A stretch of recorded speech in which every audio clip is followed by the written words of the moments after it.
東アフリカの緑豊かな草原はまさに野生の王国です。この王国の頂点に君臨するのが百獣の王と呼ばれるライオン。一方、同じ肉食獣でありながらブチハイエナはサバンナの掃除屋、横取り専門、卑怯者などと言われます。確かにこの時もライオンの獲物をかすめ取ろうと企んでいました。さらには満腹のライオンがと力んで食べかすを絞り出した時です。その様子を見ていたハイエナは目を疑うような行動に出ました。なんとライオンの糞を食べようとしたのです。もったいない、まだ食べられるとこがいっぱいあるのに。一度は追い払われたものの、ハイエナたちは舞い戻ってこの究極のおこぼれに預かりました。ハイエナとライオン、同じ肉食獣ではあっても全く対照的な生き方に見えます。しかし本当にそうなのでしょうか。両者の真の姿を探ります。取材班はハイエナとライオンの生態を記録するためケニアとタンザニアの両国を訪れました。ここには5年にわたってハイエナの研究をしている2人のアメリカ人女性がいます。2人はある群れの何頭かに発信機をつけてその動きを追うという方法をとっています。これによりハイエナの群れ全体の動きが分かってきました。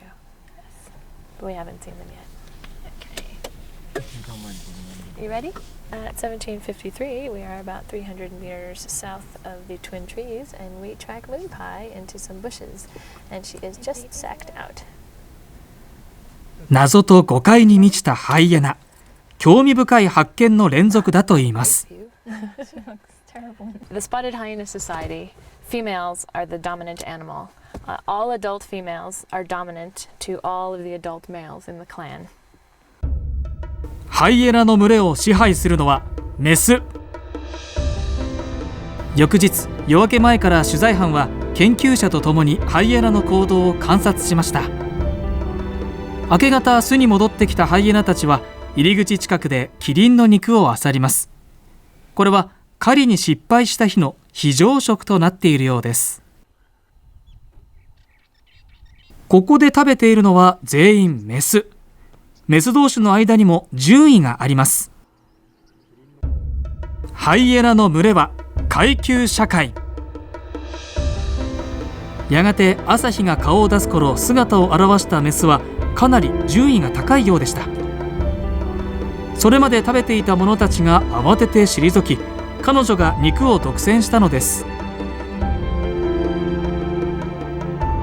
しかし肉を譲り巣穴に向かったこのメスも決して順位が低いわけではありません。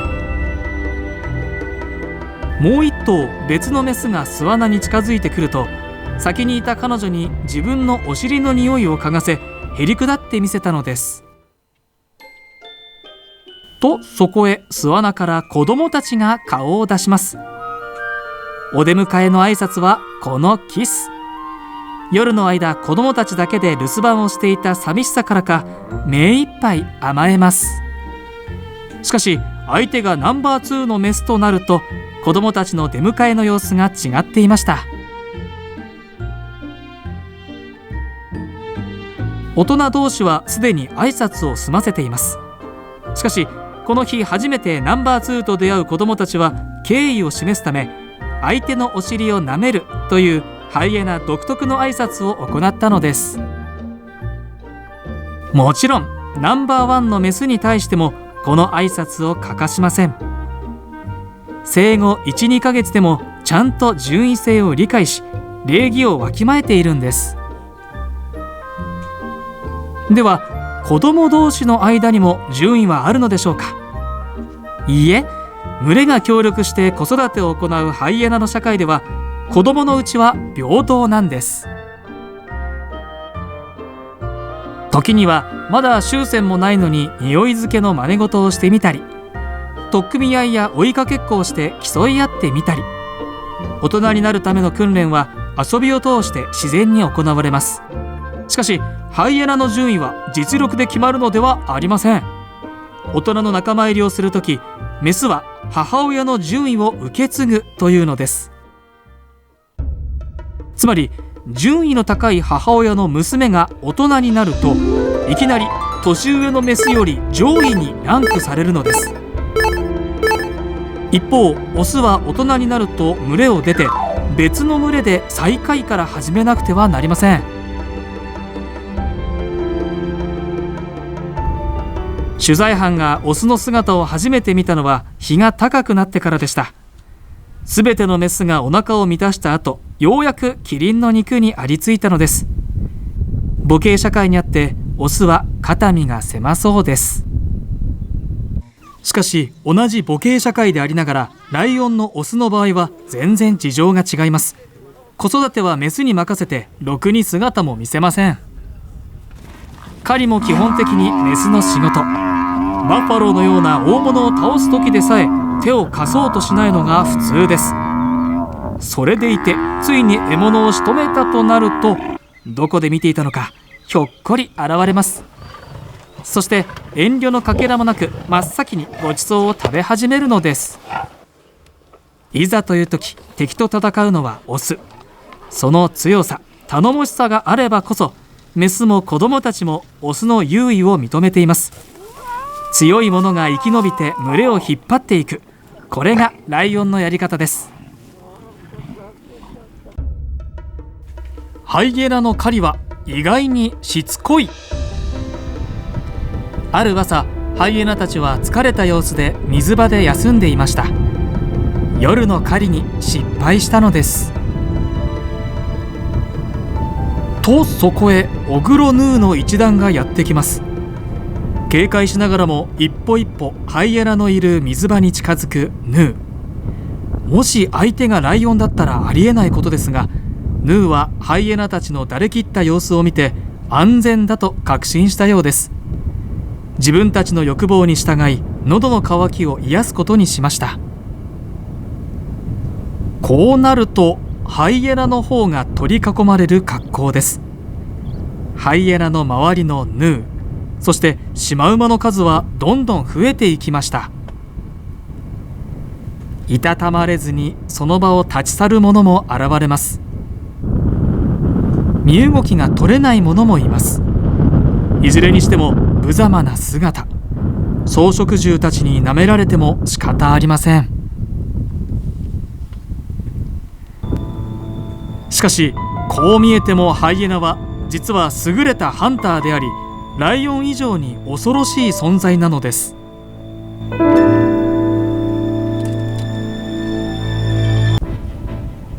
狩りは唐突に始まりました。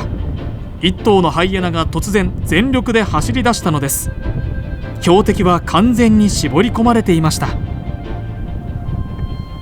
しかし狙われたヌーに狙われる理由があったとは思えません。怪我をしているとか、まだ幼い子供であるとかではないのです。ハイエナには相手を選ぶ必要などないのかもしれません。ハイエナの武器はしつこさです。一度狙いを定めたら地平線の果てまでもまるで誘導ミサイルのごとく追っていきます。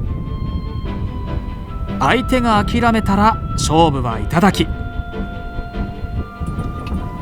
最後にはもう一頭の仲間も加わってオスのヌーの急所にかじりつき攻め立てました。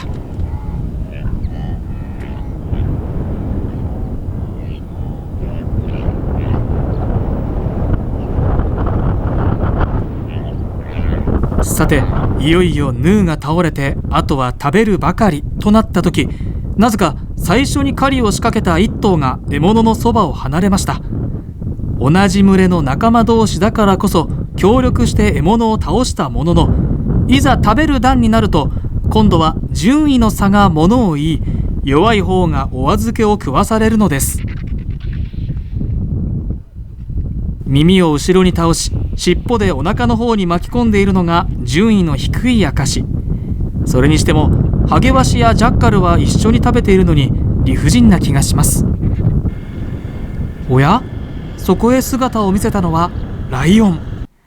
まだ子供のオスが2頭とその母親、お腹を空かせた3頭のライオンが駆けつけたのはハイエナがヌーを倒してから20分余り後のことです。肉はほとんど残っていません。ハイエナはもう十分食べたからでしょう。争う姿勢は見せず、あっさり獲物を引き渡していました。早速肉を貪ろうとする子ライオン。でも実はその前に彼はあるポーズをとりました。これです。ヌーの体にしっかりと爪を立て、まるで自分で倒した獲物であるかのように振る舞ったのです。これは兄弟や母親に対してではなく、周りで見ている動物たちへのアピールと考えられるそうです。実際この場面からは獲物を倒したのはライオンで、ハイエナはおこぼれを狙ってうろつき回っているように見えます。ライオンが百獣の王と呼ばれる裏には、こんないじましい見栄があったのかもしれません。横取りした肉にも爪を立て、さも狩りの名人であるかのように見せかける。実は狩りがうまいのに横取りや拾い食い専門と見られてしまうハイエナが気の毒に思えます。ある研究者の観察によれば、実際に横取りをする頻度はブチハイエナよりライオンの方が高いといいます。この夕方もハイエナが倒したヌーをライオンが取り上げていました。